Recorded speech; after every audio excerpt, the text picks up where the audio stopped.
4 दिसंबर 1971 की रात को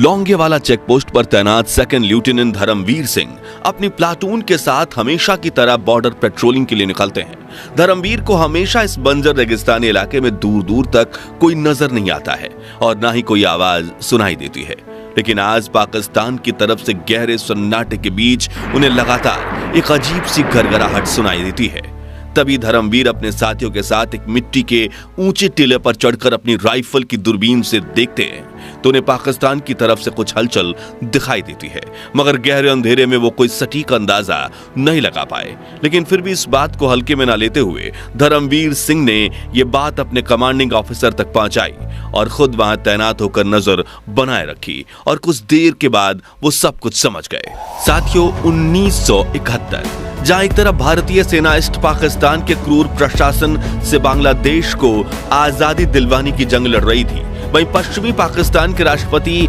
याह्या खान भारत से राजस्थान का बड़ा हिस्सा छीनने की साजिश रच रहे थे। दरअसल पाकिस्तान ये जानता था कि उसके लिए ईस्ट पाकिस्तान में चल रही इंडो पाक जंग में जीतना नामुमकिन है, इसलिए वहां के अधिकारियों ने ये प्लान बनाया कि हम वेस्ट पाकिस्तान के बॉर्डर से भारत पर हमला करेंगे और एक बड़े इलाके को कब्जे में लेकर ईस्ट पाकिस्तान में भारतीय सेना को घुटने टेकने पर मजबूर कर देंगे। मगर भारत ने कश्मीर बॉर्डर पर अपनी सिक्योरिटी को बिल्कुल टाइट रखा था। ऐसे में पाकिस्तान की नजर पड़ी राजस्थान में मौजूद लोंगेवाला चेक पोस्ट पर। उस वक्त धार मरुस्थल के बीचों बीच मौजूद इस चेक पोस्ट के चारों तरफ गर्म हवाएं, रेत के टिले और सूखे हुए पेड़ों के अलावा कुछ नहीं था। ये चेक पोस्ट वैसे तो बॉर्डर सिक्योरिटी फोर्स की निगरानी में ही रहता था, लेकिन जब भी देश के ऊपर कोई संकट मंडराता तो यहाँ पर इंडियन आर्मी की एक बटालियन को तैनात कर दिया जाता है। उसी साल भी इस पोस्ट की निगरानी भैरव सिंह राठौर कमान में बीएसएफ के 6 से 7 जवान कर रहे थे। लेकिन इंडो पाक जंग शुरू होते ही यहाँ पंजाब रेजिमेंट की 23वीं बटालियन अल्फा कंपनी को भेज दिया गया था। मात्र 120 जवानों की इस टुकड़ी का नेतृत्व मेजर कुलदीप सिंह चांदपुरी कर रहे थे, लेकिन पाकिस्तानी इंटेलिजेंस एजेंसी को इस बात की भनक नहीं थी। मगर फिर भी पाकिस्तान रिस्क न लेते हुए उन्होंने बीएसएफ के 10 जवानों से लड़ने के लिए अपने 2000 से 3000 जवानों की सेना लौंगेवाला चेक पोस्ट की तरफ रवाना कर दी। तो फिर भारत में घुसपैठ करने का पाकिस्तान का यह मिशन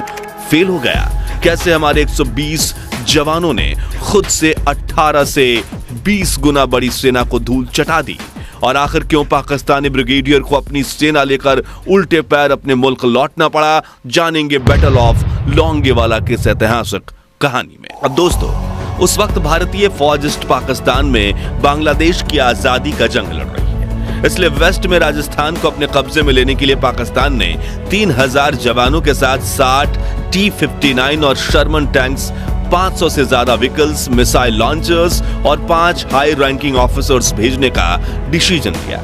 और 206 ब्रिगेड, 51 ब्रिगेड T-59 टैंक्स के साथ 22 कैलेवरी शर्मन टैंक्स के 38 कैलेवरी और फील्ड रेजिमेंट जैसे बड़े बड़े यूनिट्स को लीड कर रहे थे। साथ ही पाकिस्तान की सेना को पेट्रोल डीजल के कई टैंक्स, लैंड माइंस खोजने के लिए 2 जर्मन शेफर्ड कुत्ते और कई दिनों का राशन भी दिया गया था। ऐसा इसलिए क्योंकि लौंगेवाला पोस्ट को कब्जे में करने के बाद पाकिस्तानी सेना रामगढ़ होते हुए जैसलमेर पहुंचना चाहती थी, जहां से राजस्थान के करीब 50% हिस्से को अपने कब्जे में लेकर पाकिस्तान भारत सरकार से ईस्ट पाकिस्तान के लिए नेगोशिएशन करना चाहता था। इसलिए 3 जनवरी के दिन पूरे जोश के साथ पाकिस्तानी सेना राजस्थान बॉर्डर की तरफ रवाना हो जाती है। लेकिन उन्हें पता क्या था कि लौंगेवाला पोस्ट पर भारत के ऐसे जवान मौजूद हैं जो उन्हें राजस्थान तो छोड़िए, बॉर्डर के पास 1 फीट इलाका भी अपने कब्जे में नहीं लेने देंगे। खैर, उस दिन पाकिस्तान ने ऑपरेशन चंगेज खान के तहत पाकिस्तान ने भारत के पश्चिमी सीमा पर 11 एयरफील्ड्स और रेडार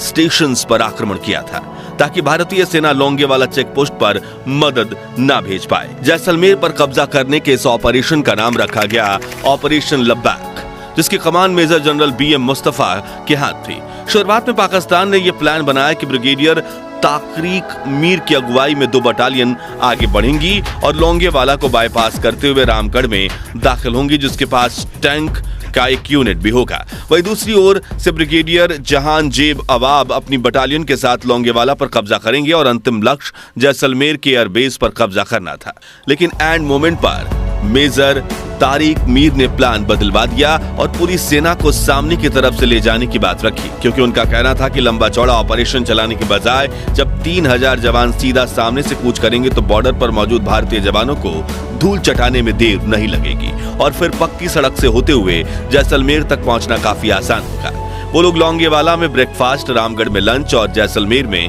डिनर करना चाहते थे, लेकिन चंद घंटों में भारतीय सेना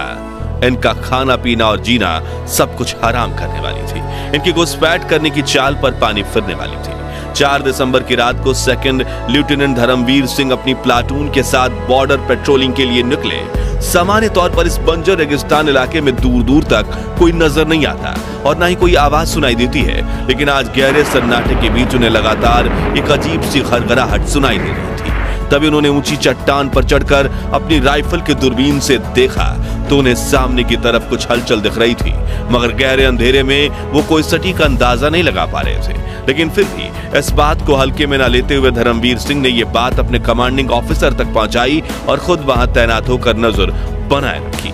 यहाँ लौंगेवाला बेंच पर मेजर चांदपुरी को जब ये खबर मिली तो उन्होंने ऐसा निर्णय लिया जिसने भारतीय सेना के इतिहास में वीरता की परिभाषा बदल दी। उन्होंने अपने बटालियन के 120 सैनिकों के साथ इमरजेंसी मीटिंग की और उस मीटिंग के दौरान उन्होंने कहा कि सामने से हजारों दुश्मन हमारी तरफ तेजी से बढ़ रहे हैं, लेकिन हमारे पास सिर्फ 2 machine gun, 2 mortar, 4 anti tank rocket launcher, 2 jeep mounted recoilless rifle, हर सैनिक के पास एक राइफल और कुछ बख्तरबंद गाड़ियां हैं, मगर फिर भी मैं दुश्मन के सामने अपनी पूरी ताकत से लड़ूंगा, क्योंकि ये भारत माँ और पंजाब रेजिमेंट की अल्फा कंपनी की इज्जत का सवाल है। मगर आप में से कोई अपने कदम पीछे लेना चाहता है तो अभी ले सकता है, लेकिन मेजर की पूरी कंपनी तो दिलेर थी, पीछे हटने का ख्याल भी किसी के जहन में नहीं आया। मेजर चांदपुरी ने इस हमले की खबर हाई कमांड को दे दी, लेकिन वो भी सुबह तक मदद पहुंचाने में असमर्थ थे, क्योंकि चारों तरफ छाए कोहरे में एयरफोर्स के फाइटर जेट्स का उड़ना नामुमकिन था।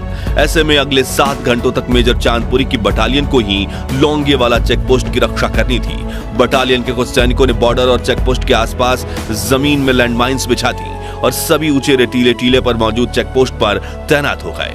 अब पाकिस्तानी सेना इंडियन बॉर्डर के पास पहुंच चुकी थी। रात के करीब 12:30 बजे पाकिस्तानी सेना ने मीडियम रेंज आर्टिलरी गन गोलियां बरसाना शुरू कर दिया, जिसके निशाने पर आए बीएसएफ के 5 ऊंट शहीद हो गए। उन बेजुबान जानवरों को मरता देख इंडियन आर्मी का खून खौल उठा, लेकिन उन्होंने सही समय का इंतजार किया। इधर पाकिस्तानी सेना बॉर्डर पर पहुंच चुकी थी, जहां सिर्फ 3 कांटेदार तारें ही बंधी हुई थी, जो देख उन्हें लगा कि शायद भारत यह काम हमें उल्लू बनाने के लिए कर रहा है और तारों के इस बार एंटी टैंक्स माइंस का ढेर बिछा होगा, इसलिए वो वहीं रुक गए। जब उन्होंने वहां चेक किया तो वाकई उन्हें वहां बिछी लैंड माइंस मिली, जिन्हें भारतीय सेना ने कुछ देर पहले ही बिछाया था। अब उन लैंड माइंस को डिफ्यूज करके आगे बढ़ने में पाकिस्तानियों को 2 से 3 घंटे का समय लग गया, जहां मेजर चांदपुरी भी वही चाहते थे। सुबह मदद आने से पहले हम पाकिस्तानी सेना के समूह को लौंगेवाला चेकपोस्ट पर ही रोक कर रखें, इसलिए रात के करीब 2:30 बजे मेजर चांदपुरी ने अपनी बटालियन में मौजूद रेकोइलेस गन्स वाली 2 जीपों को लौंगेवाला पोस्ट पर तैनात कर दिया। वहीं दूसरी तरफ पाकिस्तानी सेना सभी लैंडमाइंस को डिफ्यूज करके लौंगेवाला पोस्ट की तरफ बढ़ रही थी, लेकिन उनकी सबसे बड़ी मूर्खता थी T-59 और शर्मन टैंक्स को जंग का मेन हथियार बनाकर थार के रेगिस्तान में लेकर आना, क्योंकि इस पतली मिट्टी पर इन टैंक्स के आगे बढ़ने की रफ्तार बिल्कुल कम हो चुकी थी। मगर फिर भी कछुए की चाल से आगे बढ़ते हुए सुबह 4 बजे पाकिस्तानी सेना लौंगेवाला चेकपोस्ट के बिल्कुल पास पहुंच गई और उन्होंने चेकपोस्ट की चारों तरफ घेरा बना लिया। ऊपर चेकपोस्ट पर मौजूद भारतीय जवान ये समझ चुके थे कि वो 100-200 नहीं बल्कि कम से कम 2000 पाकिस्तानियों के बीच फंस चुके हैं, यानी करीब एक भारतीय सिपाही के सामने पाकिस्तान के 17 सिपाही। लेकिन वो कहते हैं ना, जंग हथियारों से नहीं हौसले से लड़ी जाती है। इधर पाकिस्तानी सेना लगातार गोलियां बरसा रही थी, लेकिन भारतीय सेना ने तब तक जवाबी हमला नहीं किया जब तक पाकिस्तानी टैंक लौंगेवाला पोस्ट के करीब 30 मीटर पास तक नहीं पहुंचे और करीब 4:30 बजे भारतीय सेना ने अपनी जीप माउंटेड रेकोइलेस गन्स से हमला शुरू कर दिया। अब T-59 और शर्मन टैंक्स के ऊपर ही तरफ एक कमजोर हिस्सा होता है और ऊंचाई पर होने की वजह से भारतीय सेना टैंक्स के उस हिस्से पर गोलियां बरसाने में कामयाब रही, जिससे पाकिस्तान के 2 टैंक्स तबाह हो गए। साथ ही इन गोलियों में टैंक्स के ऊपर बंधे वो डीजल और पेट्रोल के बम भी ब्लास्ट हो गए,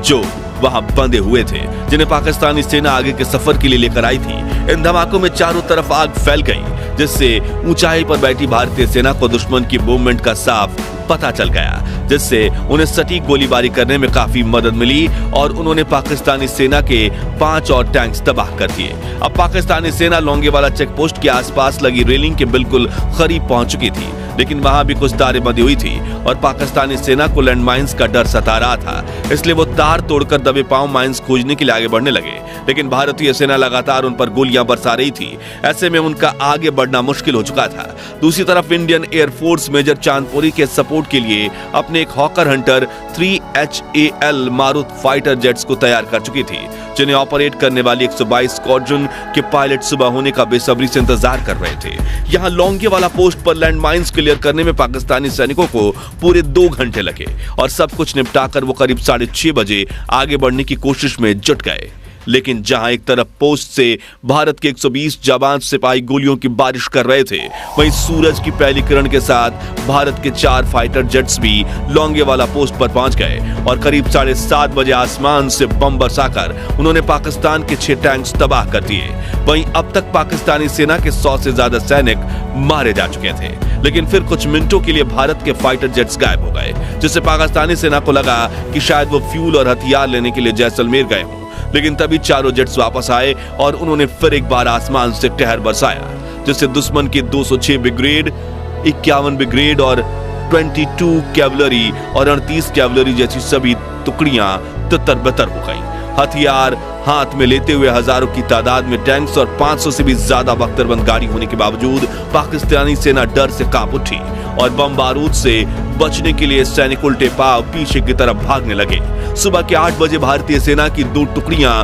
लोंगेवाला बॉर्डर पर पहुंच चुकी थी। करीब 9 बजे पाकिस्तानी सेना की 2 टुकड़ियों ने अपोजिट डायरेक्शन से लोंगेवाला पोस्ट पर हमला करने की नाकामयाब कोशिश की, लेकिन वो फेल रहे।